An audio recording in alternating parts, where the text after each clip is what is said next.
last opportunity. If you want to come see me this afternoon, I can see you about all kinds of things, except I cannot take any questions related to the course material.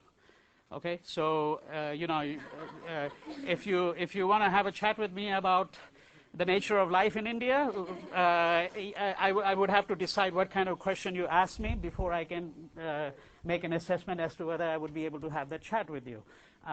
But this is really, for obvious reasons, then your last opportunity. Okay, I will take about 30 to 40 minutes at least to wind up with some comments. And these comments follow from what I had said in class on Tuesday. So maybe I'll begin with that, and then you'll think of things that you might want to ask.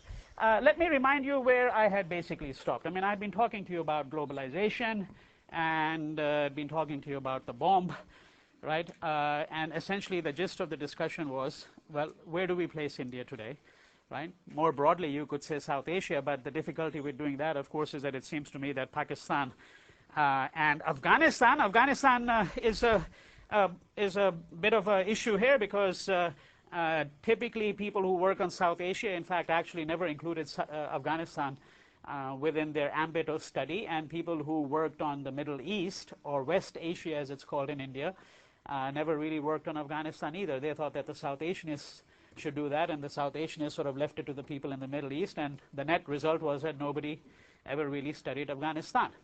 Right? And in fact, there is this thing called the South Asia Regional Cooperation Council for Regional Cooperation, and it includes countries such as India, Pakistan, Bangladesh, Sri Lanka, Nepal, Bhutan, the Maldives, and very recently, 2 years ago, Afghanistan was admitted into that. Right? So, in order to be able to sort of say something about South Asia as a whole, I think we would run into the difficulties that, notwithstanding some of the similarities between these countries, and one of the principal similarities has to do with the fact that they've all been shaped by what might be described as an Indic civilization or as an Indic culture, that many of these countries have gone very different paths, have taken very different paths, particularly in the last 62 years. So that is why that the bulk of the discussion has been on India, and that is what we're going to conclude with today. Let me also try to explain some of the things I'd said to you on Tuesday using perhaps slightly different examples. So on the subject of globalization, I mean, there are a couple of students who came to see me just 15, 20 minutes ago, and I was talking to them about globalization. The question was, well, has globalization done any good for India? Because you've heard a critique. And the answer is that, well, yes, I mean, there has been an expansive growth of the middle class. Now, that growth of the middle class, I think, would have taken place even without something called globalization necessarily.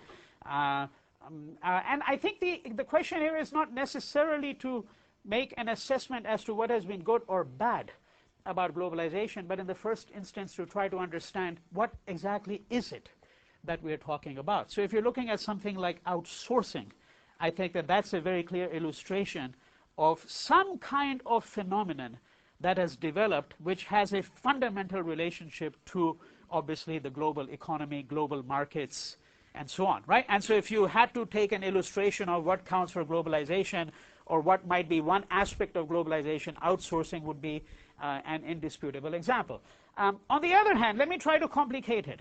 I have long thought, I have not written on this myself, but I have long thought that the first instance of globalization in what becomes the modern world, and where you draw the line about what is the modern world is a difficult one, because some people would argue that modernity really began in the 16th century. Some would argue it began in the 18th century. Okay, and you have to make a distinction, obviously, between modern and contemporary, because contemporary means what's happening at the present moment, so to speak, or the last few years at best. Modern really could mean going back to the 16th century. So in the case of India, you could say, well, what is the beginning of the history of modern India? And it probably has to do with the takeover of India by the East India Company and the coming of British rule in a substantial way, right? So this is, so, understand that the word modern is a little slippery. If you understand that, then the question would be, well, what would be the first instance of globalization in the modern world. And I would argue that the first instance of globalization was probably the slave trade. The slave trade, right? What do you have here? Remember that one of the definitions that was offered in class on Tuesday of globalization was the transfer of goods and services, maybe at an accelerated rate today, right? But the transfer of goods and services. So what were slaves? They were literally goods. They were literally goods. The slave trade was an enormous, enormous trade. It involved large parts of the African continent. It involved large parts of the Arab world, okay? Involved all of North America, involved all of the Caribbean, all of the Caribbean. I mean, the Caribbean, basically, the origins of the Caribbean, the modern Caribbean, all go back to the slave trade, right? You're talking about millions of people being shipped. You're talking about lots of people benefiting from it. And you're talking about economies that are completely intertwined. So if you look at the culture of cotton in the United States and the Deep South, as it was called, right? Well, that culture is entirely shaped, right, by the slave trade. And so what is a slave trade? It is an instance of globalization. Now, clearly, we do not want instances of those kinds of globalization, right? And I think that in order to assess what globalization means today, I think we're going to probably need a generation or two before we begin to understand what globalization has or has not done to some parts of the globe. Yes, you could say that it has perhaps expanded opportunities for some people. In India, there is a growing middle class, as I've already pointed out to you on a number of occasions, right? A growing middle class. And we know that in the White Tiger, that Balram eventually enters that world in some ways. Towards the end, what is he doing, right? I mean, he enters that world of globalization in some respects, right? But globalization is a catch-all. And then if you start looking at it in its concrete details, and that's why I had you read Vandana Shiva for this week. You know, that short article on the internet, The War Against Nature, because what is she talking about? She's talking about something as fundamental as food and agriculture, right? And she's talking about the enormous shifts that have taken place in agriculture in India and in many parts of the world, right? The corporate takeover of food, the corporate takeover of the food supply, the reduction of biological diversity, right? Right? The growing of food for the market. Now, you could say that people were always growing for the market, but the market here I'm using obviously not in the restricted sense of your local farmer's market, you know, but I'm talking about growing for the world market, which is what the market means, right, in the English language today, right? Okay, and therefore the loss of rural livelihoods. Now, it seems to me that if you take that into consideration, okay, then we are suggesting that there are fundamental problems, right, in this whole trope of globalization. And this is where I want to take that discussion to, is that I'm trying to suggest to you that in India, it seems to me we are poised at the moment where I think that there is a large group of people who are captive to the ideology of globalization. But there are also a large number of people who are resisting it, right? In other words, I think that modernity in India, especially in a country like India, and that in part has to do with the fact that it has extremely long traditions, that the people have been, if I may put it this way, resilient over centuries, that even when colonial rule came into India, there were large pockets of India that really never fell under the sway of the colonial ruler, right? That there have always been pockets of resistance, intellectual, cultural, political, in India. So in India, the battle is not completely won at this point in time, right? That is, that India as a state is interesting partly because I think these battles over globalization, battles over free trade, I think in India we're going to see the emergence of this battle in a even more substantial way than we have seen so far. And you've seen it. I mean, we started out the class with that when we read Arundhati Roy and the whole dispute over the Narmada movement, right? Because you have to remember that, you know, movements of that kind are relatively recent, relatively recent. I mean, when they built the Tennessee, when the Tennessee Valley Authority was active in the United States and when they were building huge dams, because where did the model of huge dams come from, right? I mean, if there's this craving for huge dams because you think that dams are going to, in fact, actually give more water, are going to improve irrigation supply, hydroelectric supply, none of which has really been demonstrated to be true, right? But if you look at this culture of large dams, it basically got established in the West in the 1920s, 1930s, 1940s. And you could do that here without any resistance. I think if you were trying to do that even in the US today, you would find that there would be considerable resistance to it, right? Partly because there's such an enormously complicated politics over things such as water, right? Who has access to water? Is water a common social good? Which indeed I think it is, but we know that there are attempts to privatize water and privatize water supplies, right? This has been one of the big agendas of the free market movement, if I may put it this way, over the course of the last 15 years, all right? So I'm suggesting to you that what makes India in that sense different, okay, is the fact that these issues have not really fully been resolved, and that there is still a considerable amount of debate and discussion about them, okay? Now there's another way you can look at India, right? So there's this whole set of issues about globalization. You can also look at it, all right, to what extent is India going to become part of what might be described as the fraudulent, this is of course strictly my view, right? What I would say is a fraudulent global war on terror that has been conducted for the last 8 years. I mean, I was at a workshop this weekend in Santa Barbara, and this workshop was a one-day thing on US foreign policy in India, Pakistan, and Afghanistan. And one person who was present at that workshop, who is in fact a person who belongs to the first generation of American scholars who started to work on India. So he's now in his early 80s, and he's among those Americans, the first generation of Americans going back to the 1950s who started taking an active interest in India and who've been working in India for their entire lives, 50 years. And so this particular person said that, you know, the US has come to the realization that Pakistan maybe is not a very reliable partner in the war on terror, and that the US clearly would like to enlist India in that war on terror. And he hoped, as do I, that India will not become a party to that war on terror, right? Because we'd have to ask, what is this war on terror, right? I mean, so now we're moving into a different set of questions, and that has to do with India and viewing it geopolitically. How do we locate India within certain kinds of geopolitical global questions that have really come up, right?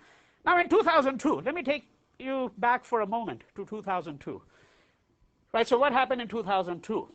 Does anybody remember a major significant incident, hugely significant, in 2002? Sorry? Explosion of? No. The gas leak was 1984, right? This is the 25th anniversary. No, but that's not, I mean, you've had bombings going on in cities like Hyderabad, Jaipur, right? The pogrom that took place against the Muslims in Gujarat. Right? So what happened in Gujarat in 2002? So you have, on February 27th, you have a train, comes into a little town called Godhra, okay? Comes into Godhra, and two cabins of this train, S5 and S6, as they're called, are set on fire, right? And you have about 57 or 58 Hindus on board who get killed, right? Within 24 hours of this happening, over 1,000 Muslims had been killed in the state of Gujarat. And the pogrom is the only right word for it. Right? I mean, if somebody says, oh, these are riots, well, riots indicates, you know, people on two sides, you know, battling each other, right? Well, that's not what's happening here, okay? Because, yes, you have 57 Hindus killed, and I think that that's deplorable, no question about that. But when the chief minister of Gujarat, a man called Narendra Modi, right? And I'm going to talk about him for a second, because the fact that this man can stay in power for that long is I think, a clear sign of what some of the problems are, right? So the chief minister of Gujarat at that time is Narendra Modi. Incidentally, the April issue of the Atlantic Monthly, which is one of the finest American magazines, has a long profile on this man, okay?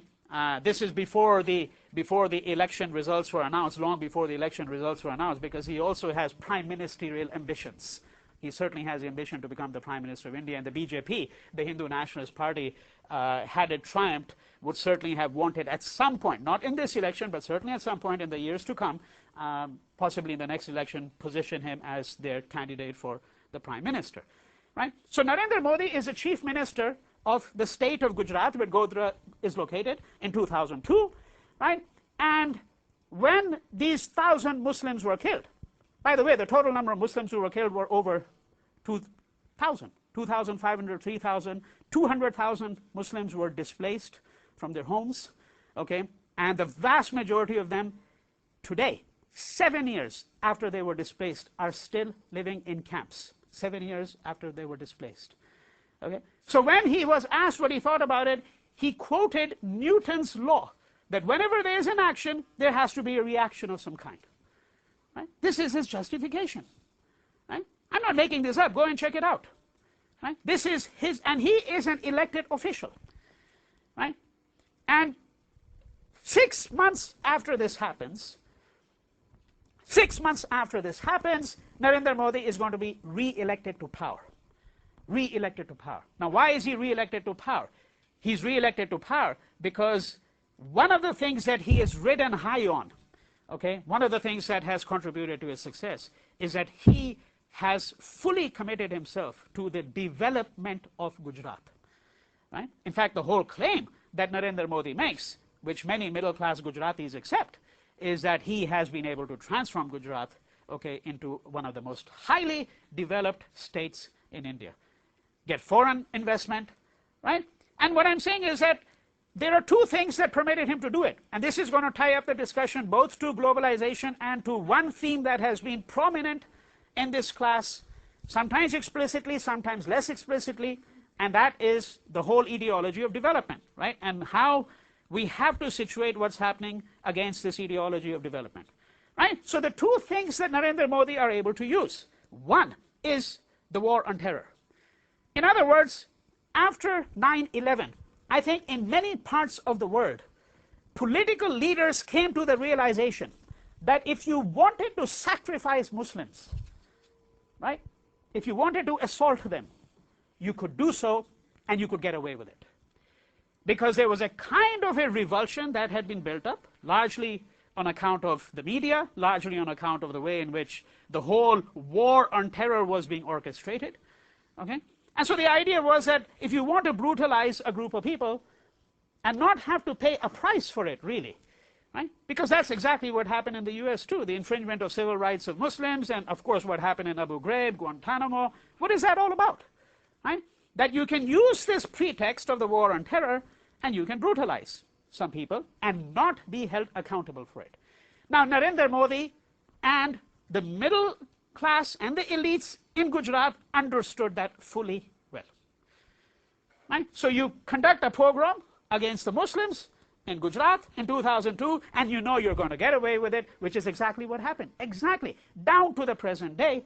It's only very recently, by the way, that they very, very recently, 2 months ago, that they actually, a woman minister in that state government has actually been indicted.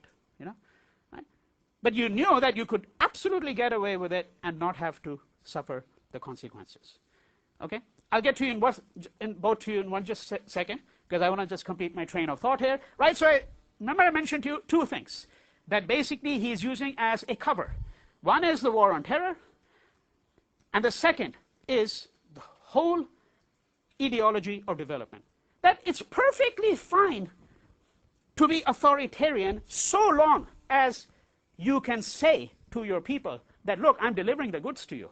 I mean, I have spoken to many businessmen in India. One of the businessmen in India, and one of the things they tell me is that they don't really care what the political climate of Gujarat is. What they do know is that when they go to the state of Gujarat, right, they can, in fact, get the license, right, to build a building, and they don't have to pay bribes to everybody, which is what they may have to do in the state of Bihar or UP or somewhere else.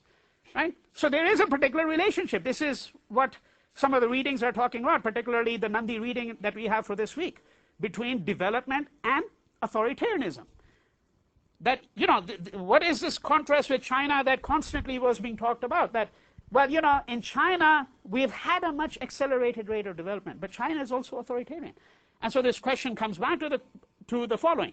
that is democracy really the best way in which one can advance the economic interests of India? And I have no doubt in my mind that many of the elites in India, right, even though they may pay lip service to democracy, would prefer to see an authoritarian system in India, because under that authoritarian system, economic advancement would be much more rapid than it has been up till this point in time, right?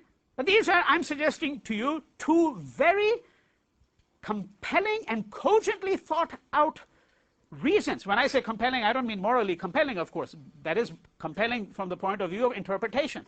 That these are two cogently thought out reasons why someone like Modi could, in fact, go exactly where he wanted to, and understand that there was no price to be paid for it. Okay, so there were, I think you had your hand up? Yeah. Yes, I'm just curious, I'm not sure. What exactly was his direct role? I mean, I know you had the response when there's an actual action, yeah, there's an equal opposite reaction. What did he actually do specifically to enable the pogrom? To enable the pogrom? Number of things. A, he didn't do anything to stop it, which is huge. Which means that when you have the breakout of violence on the scale that you had, you call in the army, and that is what is routinely done in India. You call in the army. The police is unreliable. The police is unreliable because the state police of Gujarat would be drawn from the ranks of Gujaratis, who are highly communalized. So the advantage of drawing in the army is that you are drawing in troops from all of India. And of course, the discipline of the army is of a completely different order and magnitude. I mean, everybody understands that, right? Than the discipline that you're going to find within the police forces. So typically, when you have an escalation of conflict, which leads to people being killed, what you typically do is you call in the armed forces. Modi did not call in the army until 80 hours after the killings had started. Not only that, I mean, that's, by the way, just only one factor. I mean, there is plenty of evidence, okay, to suggest that Modi gave a free hand to the killers. I mean, so there's this magazine called Tehelka, which brought out a special issue on Gujarat last year. And in fact, there are actually people who are interviewed who were pretty high up in the government, right? And some of them have been interviewed on tape, who say very clearly that they had strict instructions from Modi not to intervene in the killings that were taking place. Not to intervene. Okay, so the complicity, I think, is fairly well established. And one of the things that I pointed out to you, by the way, I mean, I think I'd mentioned that to you, and if I didn't, I'll certainly mention it now, was that, I have often thought that one way to think of the 2002 killings, these are what I call the first cell phone and media killings in India. Okay? And when I say cell phone, what I mean by that is that we actually have transcripts going back to 2002, cell phone transcripts of conversations, where, for example, you have a hoodlum, right, who's taking part in the killings. So he's having a conversation, and he gets a call from someone else, okay, or he places a call and says, hey, I'm able to tell that in such and such part of Ahmedabad, not enough violence is taking place. I think you need to go and send about 10 more people there to beat up a few people, burn a few buildings, commit rape, arson, right? I mean, this is a control room, if I may put it this way, which is a moving control room. This is being orchestrated, right? And when these killings took place, one of the unusual things here again was, I mean, this is the first time that anybody had ever seen anything like this, because the usual expectation is, oh, these things are done by lower class people. If you want to do killings in India, all you do is you hire some people from outside. The outsider is always a scapegoat, always, for such things, right? You hire people from outside, you pay, a poor Indian 50 rupees and bus in 10,000 of these people into the city and tell them to commit mayhem, okay? But what you saw, and this was right before your eyes, was you saw on television middle-class women drive up in their Marutis, in their cars, in front of a store owned by a Muslim that has now been abandoned because this person's life is under threat, breaking into the store, picking up a color television set and putting it into the car and driving away. Right? This is no longer just the complicity of some lower classes that you're talking about. Okay? So this is what I'm suggesting to you, that if you're looking at narratives of modernity, globalization, I think let's also be aware of this side of the story. That conditions have become considerably aggravated for large number of people living under conditions of globalization. That certain kinds of excesses are being perpetrated, right? And yet, of course, I want you to keep in mind, right, everything that I've said over the course of the last 10 weeks, that yes, I mean, there is an interesting set of issues here, such as the fact that everybody, including myself, feared that this violence would spread from the state of Gujarat to other parts of India, because typically that's what's happened. That did not happen in this case. And this you have to attribute in part to the vigilance of the English language press in India. The English language press in India, during the pogroms that took place here, was absolutely clear in its denunciation of what was happening in Gujarat. Okay?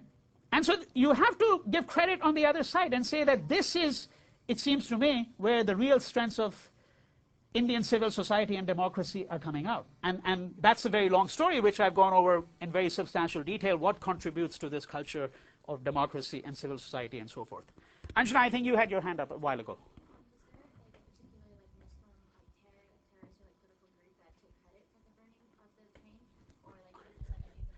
The burning of the train. The burning of the train. Well, the burning of the train is highly controversial down to the present day. There have been 6 different committees, okay? 6 different committees that have tried to investigate what happened on the train itself. They have come to very different conclusions, okay? Because the theory that this train might have been set on fire by Muslim terrorists, which would then, I mean, this was basically what Narendra Modi was trying to suggest, that Muslim terrorists set this train on fire, kill these 57 Hindu car sevaks, as they're called, okay? And therefore, we should attribute this incident to part of the global wave of Islamic terrorism that is plaguing every country, right? That's the argument that he's trying to use. Incidentally, I have to say that the 6 committees that have sat on this issue and that have investigated, none of them claim that this was caused by Muslim terrorists. Muslims may have been involved, even that is not certain.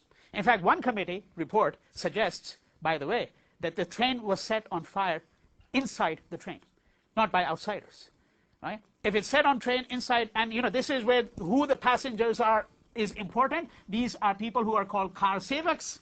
So who are these car sevaks? These car sevaks are people, okay, who are Hindu nationalists who have gone to Ayodhya. Remember the whole dispute over the mosque, the 1992 burning of the Babri Masjid, right? And this issue is still alive because that mosque that was torn down was supposed to have been replaced by a Hindu temple. And one of the things I mentioned to you, that no Hindu temple was ever built on that site. So the Hindu Nationalist Party is still trying to agitate for the building of a Hindu temple at that particular site. So these are car sevaks. These are people who have gone to Ayodhya, right? Okay? And some people have argued that, in fact, although I don't accept that theory, that some of the car sevaks might have deliberately set fire themselves in order to instigate the people, right? So this would be similar to the theory, in fact, in this case, not a theory, similar to the argument that has been made about, for those of you who know the history of Nazi Germany and the beginning of, you know, what is going to become the Holocaust, but the burning of the Reichstag, right? You know, the burning of the German parliament, if I may put it this way, right? Which was engineered by the Nazis themselves. And of course, it was then blamed on outsiders, right? I don't think that it is necessary to entertain, you know, theories of conspiracy of this kind. I think that this becomes counterproductive, in fact, actually, for the left, who is trying to argue that, well, you know, we can't even be sure that there were Muslims who were really involved in the burning of this. The fact of the matter is that 2 cabins are burnt. Exactly how this happened, we still don't know, really, frankly, okay? But what is even more critically important is that after these 2 cabins of the train are set on fire, you initially have a campaign, a pogrom. That is an orchestrated acts of violence engineered and encouraged by the state, okay, against a population identified on grounds of religion, right? And then we see the aftermath. And by the way, Narendra Modi is still chief minister. He has won every election after that. Okay, he's still the chief minister. Right? So, you know, there are all kinds of issues that you can see are wrapped up in this narrative, right? And these issues have to do with development, they have to do with the culture of authoritarianism, right? And they have to do with what I have described as an absolutely fraudulent global war on terror, which clearly, it seems to me, if we still haven't seen it, it's completely backfired, obviously, in virtually every place in the world that we can think of. Okay? So this is the political side of the story. I mean, there are many political sides of the story, because obviously what's happened, that is that if we're trying to locate India today, right, there are many political sides of the story. The election results that we saw a couple of weeks ago from India also tell you a different side of the story, because if you followed the election results, you would have noticed that the principal thing that happened in the elections this year is that it has led to a restoration of the center. Okay? That is, it has led to a restoration of the centrist tendencies that you find in the Indian nation state today. Because essentially, both from the right and from the left, there were substantial electoral losses. Substantial electoral losses. Right? So the left gets squeezed out. The communists lost roughly 2/3 of the seats that they had occupied in the previous parliament. Right? Their strength is down to 21 from something like 60.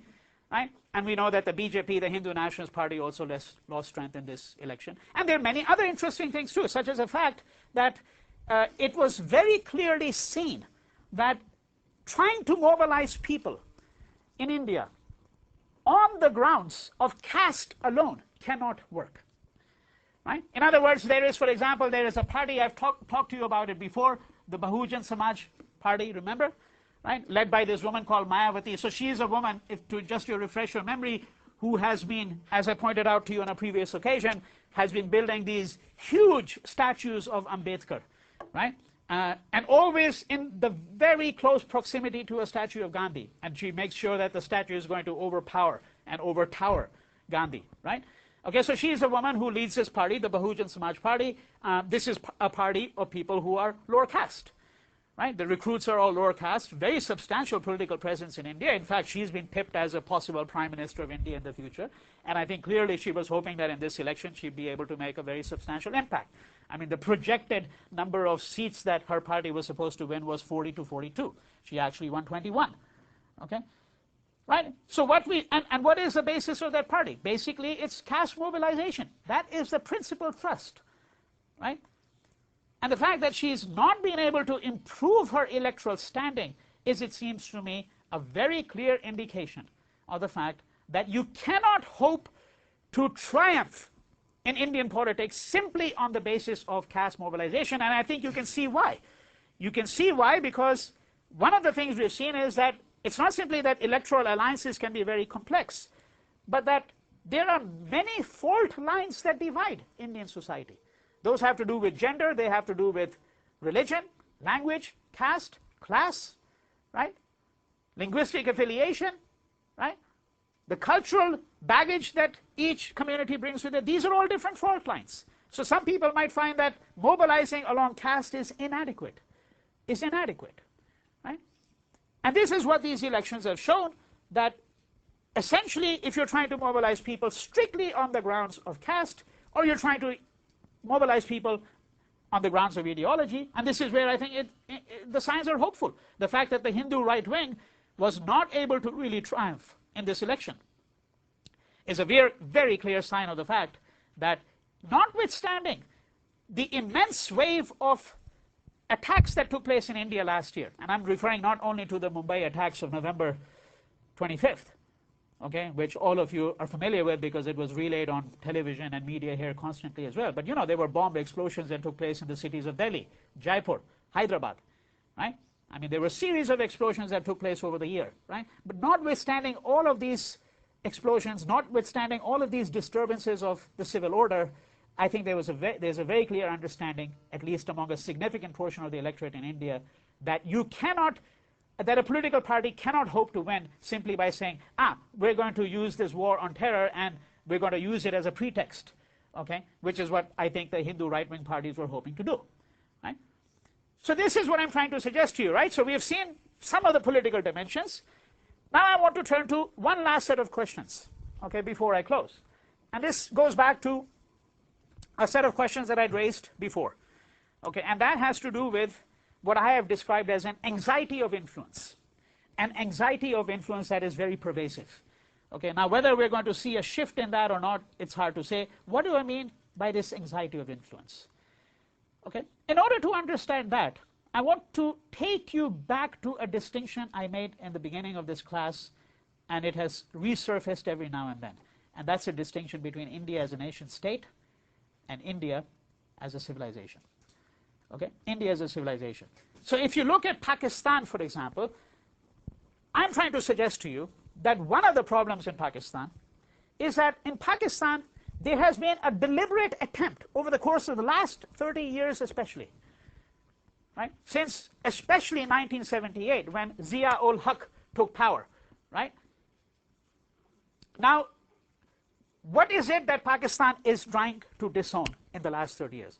What Pakistan is trying to disown, what is trying to repudiate, is the fact that Pakistan is part of an Indic civilization, the civilization that developed in what is the subcontinent of India.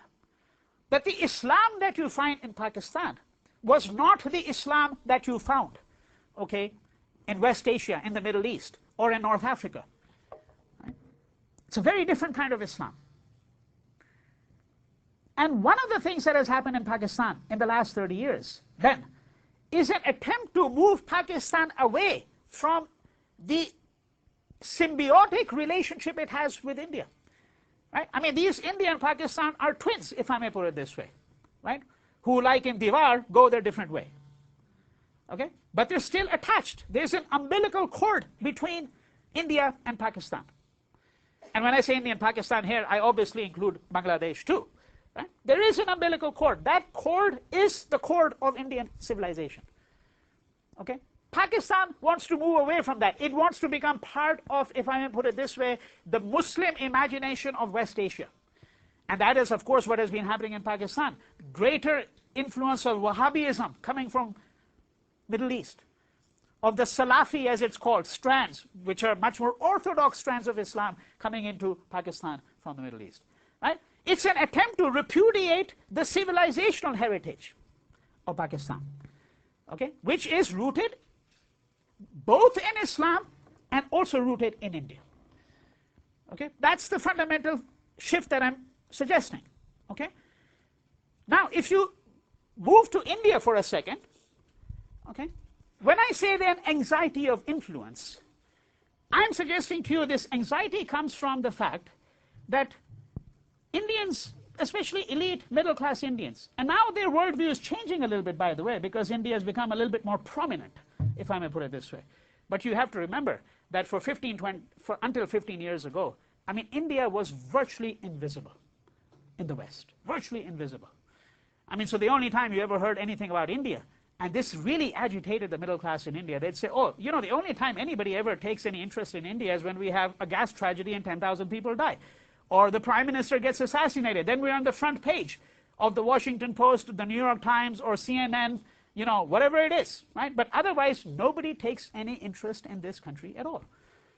And so there was this kind of anguished feeling that this is a great civilization, right? It has generated enormous amounts of literature, philosophy. It has generated, you know, enormous amounts of interest in mathematics, science, right? It has produced some of the greatest epics in the world.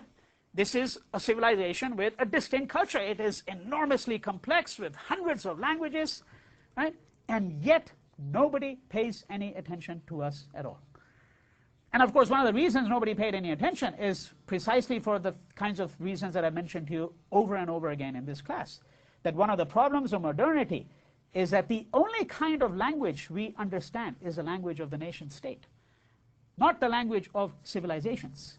Right? We understand the language of the nation state. So the language of the nation state means that you exercise your power, you be muscular, you have influence in the world, right?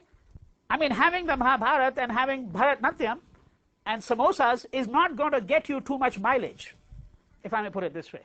What gets you mileage is the atomic bomb, right? This is the kind of thinking that started to become important in India. And this is, of course, one of the reasons why Mohandas Gandhi had to be eliminated, right? Because he still represented a civilizational way of thinking in that part of the world, right? He's not a believer in the ideology of the strong nation state, because fundamentally his view, which I entirely share, is that the strong nation state is a recipe for totalitarianism. It's a recipe for autocratic rule, okay, for the suppression of individual freedoms and liberties, right? And so I'm suggesting to you then that this is what the anxiety of influence is. In fact, if you read the Indian diasporic press, it's wonderful to read the Indian diasporic press here. You know, you read a journal such as India West or India Abroad, okay, one of these kinds of journals that comes out from the Indian American community here.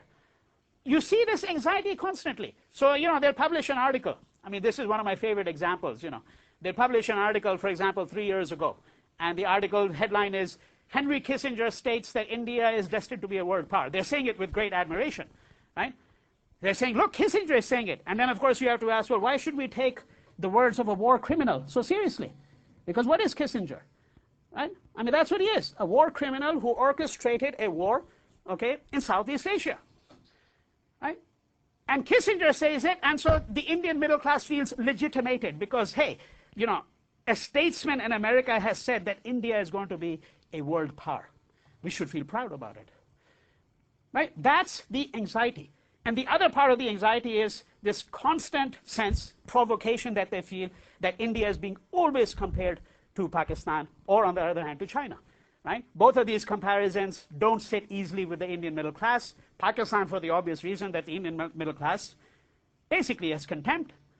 And the reason they have contempt is it's very clear that Pakistan has gone the way of authoritarianism. It's a tin pot dictatorship. Nothing's really happening there. It's a failed state. You know the phrase, right? Failed state. You hear that all the time. China, of course, because the idea is that, well, you know, America continues to claim that it's promoting democracy around the world. So then America should think that India is its natural ally, right? India is its natural ally, but somehow it's always China that seems to receive the attention. So, you know, when the United States launches diplomatic relations with the People's Republic of China, this is the defining moment for modern American history, in a way, right? Nixon goes over, right, to China. Why is China constantly receiving that much attention? This is a constant factor of this anguish. Now, this anguish or this anxiety of influence can be understood in other idioms. And so that's what I try to do in this kind of only semi-playful piece. I mean, I hope you don't think it's just a kind of a joke, this piece that I wrote on the Indians and their absolute obsession with the Guinness Book of Records, right? Absolute obsession. You know, the longest fingernails in the world, the longest mustache in the world, you know, right? You know, I mean, I started seeing these little announcements in the Times of India. You know, Indian wins the award, you know, it gets into the Guinness Book of Records for such and such thing. And I was just struck by how many of these, okay, claims were being advanced. So I actually entered into a correspondence with the headquarters of the Guinness Book of Records in London, right? And I found out that even though Indians held less than 0.5% of the total records, 0.5% of the total records in the Guinness Book are held by Indians at the present moment, okay?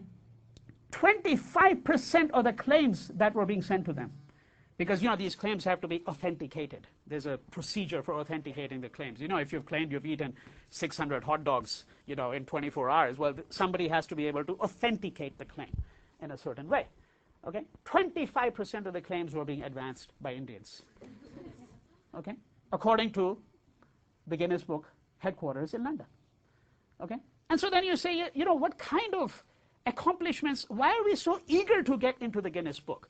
So you know, I mean, and you know, you have to be ironical and playful about this, because the world record for running backwards is held by an Indian, right? And so running backwards, I mean, why on earth would you want to do something like that, right?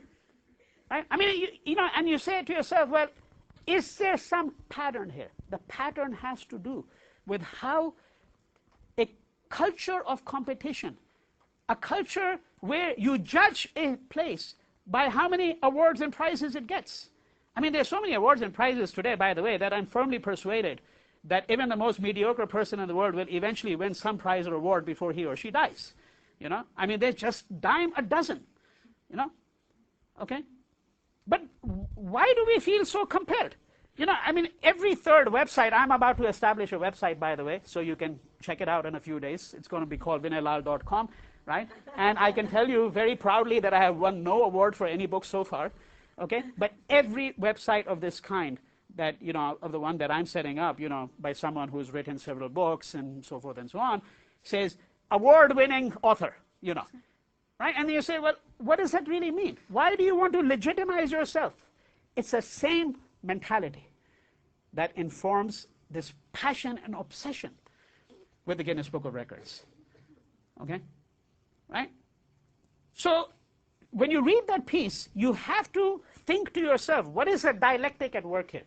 Is this simply a catalog of the kinds of things that Indians are up to? You know, running backwards, as I said, having the longest mustache, right? So forth and so on, right? The longest beard, standing on one foot, okay, for 13 years. Yeah, except for toilet breaks, right? Standing on one foot, right? I mean, what is, you know, and I know, of course, somebody will come along and say, oh, well, you know, that's part of Indian yogic traditions. That is not part of Indian yogic traditions, okay? There is no asana in yoga which tells you that you have to stand on one foot for 13 years, you know. Now, you go into exile in the Ramayana for 13 years, that's for sure. Maybe this is his way of taking exile from the modern world. It's possible. That's where you have to do the work of interpretation then, right? So things that seem funny or innocuous, you say, well, how does one actually really interpret this? And my suggestion there is that you have to take cultural phenomena of this kind very, very seriously, because they give you insights into the culture which you may not otherwise be able to get, right? And so the insight that I'm trying to suggest to you is that you have to put this under the rubric of what I'm calling an anxiety of influence. This sense in India that we have a lot of catching up to do. We have to get a lot more awards and prizes than we've gotten up till this point in time, right? Okay, and so what I've tried to do here then in the class and today is to essentially describe for you today now especially, so how does one situate India? So, okay, so there's a psychological aspect to it, which is what I've been talking about the last 5 minutes when I talk about the anxiety of influence. There's obviously a political aspect to it, and that has to do with the kinds of things I've suggested. I've only taken up 2 issues here. One is this whole war and terror, right, and the cover it really gives, and the other has to do with, okay, what do the Indian elections really tell us, the very recent elections, about the nature of Indian democracy, right? And obviously the place of the ideology of development, right? So there's a political aspect, and then there's the economic aspect, which I had spoken to you about very briefly, and that has to do with, for example, and simply an illustration, has to do with how one thinks about something like agriculture, the state of agriculture in India today. And we don't usually think about something like that, but agriculture is still the backbone. It is not the largest revenue earner in India by a long shot, but it is still by far, the largest employer in India today. No close comparison to that. 60% of Indians are still employed in agriculture. The percentage in the US, by the way, by way of comparison, is 1%. 1% of the population of the United States is employed in agriculture, okay? And 60% in India. I mean, so we have to think about such things like food security, the future of agriculture, right? And what I'm going to do, last comment, I want to suggest to you that, look, if you look at the nation state, right, the predominant ideology of the nation state, one aspect of that predominant ideology is that everything is justified if you use this phrase called national interest or national security. Right? It gives you a license to perpetrate violence against others, to enforce your hegemony to the extent that you can, to muscle your way through the world, right? That's what it does. And we should not abandon the word security, though, however, because what we do need in India, and we need it in every country, but what we do need is we need food security, we need water security, right? We need social security, we need employment security, right? All of these, and I could multiply the list easily. All of these are absolutely pressing issues. So I think security is important. I mean, one of the problems with the left sometimes has to do with how they jettison an idea completely because they say it's been completely appropriated by the statists. right? By the right wing or by people who believe in the ideology of the state. And that's what's happened to the word security, because national security became an umbrella for committing all kinds of oppression, you know, right? But I'm suggesting to you, do not abandon the idea of security, right? I mean, the life of a human being begins with the feeling of security. The child in its mother's womb, the element of security is absolutely crucial. But we have to extrapolate from that, expand the net, and then think about things like employment security, job security, food security, water security, the security you feel around in your neighborhood. Is the idea of the commons being abandoned, or is it being restored, right? All of these different elements, and in fact, even such things as cultural security, right? Because if you feel that your culture is under threat, right, then that can become an occasion for resistance. It can also become an occasion for violent forms of action, right? I mean, I think that in this tension that you're seeing, global tension that you're seeing, the question of culture is all important as well, right?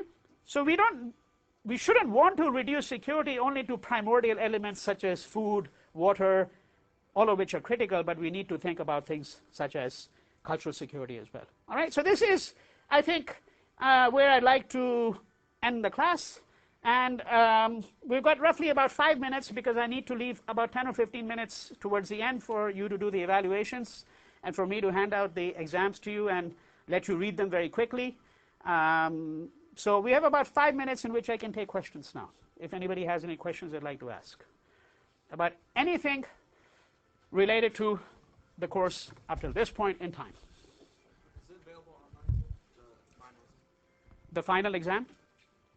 It's not available online, but I'm going to give you a copy today. Yeah, you're going to get a handout with the questions. I mean, I can email it to the class as well if you like, but oh, sure. I can send it. I can send it to the class as an attachment as well. Yeah. Okay. Yeah. Any other questions? Yes. Yeah.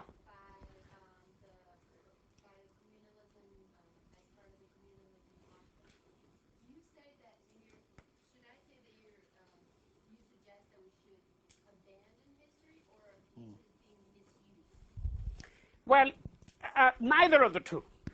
Neither of the two. Let me explain why. Okay. You see, the question of misuse will always arise.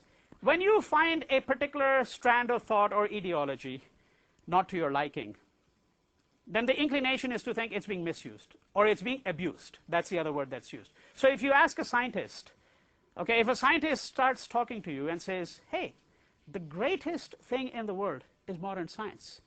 Look what it's delivered. You know, your laptop, your iPhone, you know, TV, refrigerator, whatever, right? And then you tell the scientist, but it also led to the atomic bomb, didn't it? Now, the immediate reaction of the scientist is, oh, yeah, but that's the abuse of science. That's the abuse of science. That is not intrinsic to science. Of course, I don't accept that for a moment. For a moment, I don't accept that. But we don't have a time to get into a critique of science now, okay? But I'm using that as an analogy, right? That's the abuse argument. Abuse or misuse is a word you use, but that's the other proposition, because the choice was, okay, is that constitute a misuse, or am I suggesting that we should abandon? Well, it's not a question for me to say whether we should abandon, because we are not in a position to abandon the discourse of history, because it is a fait accompli. We are too far along where the sense of history is also part of what may empower us. But what is important is the recognition, which we do not yet have, that the sense of history may also disempower us. That's what I was trying to do. After all, if you look at Babri Masjid, right? So here's a masjid, a mosque built in 1526, somewhere around 1526. In 1992, it finally gets destroyed. So this mosque stood there for 460 some odd years, right? It stood there for 466 years. Now in 1992, and in the events leading to 1992, suddenly you have these Hindu nationalists who become aware. And the claim is, oh, this mosque was built by destroying a Hindu temple that stood at this spot. What are they reviving here? They're reviving a sense of history. They're saying, let's use the discourse of history to try to understand what happened. Now, I'm suggesting to you that if the mosque stood there, and by the way, when a mosque gets destroyed, it's not like a building is just destroyed. Something happens to the religion, the fabric of culture, right? And in this case, by the way, it's not simply what happens to the fabric of culture and religion. It led to riots all over India. Thousands of people were killed because of the agitation in the aftermath, right? So there were real consequences of the destruction of the mosque. But what is important is, for 460 odd years, it stood there. Somehow it stood there and it didn't seem to bother. In fact, the first time a demand is made for the removal of the mosque is really in our own times. In the 19th century, when Hindus first become aware of this sense of history, okay, they start to say, wonder how this mosque got to be here. What kind of temple stood there? And as I said, we don't even know exactly what stood there at that spot before. But let's assume there was a temple, right? Okay? So I'm suggesting to you that even if you go before the 19th century, all right, so middle part of the 19th century is when the first awareness comes. Even then, 350 years, this mosque stood there, right? It stood there. It's not really a critical issue. Why does it become a critical issue? In part, it has to do with the mobilization of religion, and it has to do with the mobilization of history, right? So my submission to you is, it's not so much that we can abandon history any more than we can abandon the concept of human rights. People always, in my view, certainly have exploited the discourse of human rights. Some people have, to come up with, in fact, less human rights. But the fact that people have done that should not mean that we should leave the discourse of human rights out altogether, right? We have to be able to have a subtle enough understanding that we understand how it is deployed and what its meaning is. And so what I'm suggesting to you is that the choice is not between saying, oh, let's just abandon the discourse of history, because if you abandon it, you basically abandon something that also contributes to your sense of who you are and your citizenship, right? But let us also be aware, because I think that part of the story we have not understood. Let us also be aware how a discourse of history can come to monopolize our imagination, so that rather than becoming richer, we become poorer on account of that discourse. Okay? That would be, I think, the best way to encapsulate it. Okay? One last question, if anybody has it. All right. I think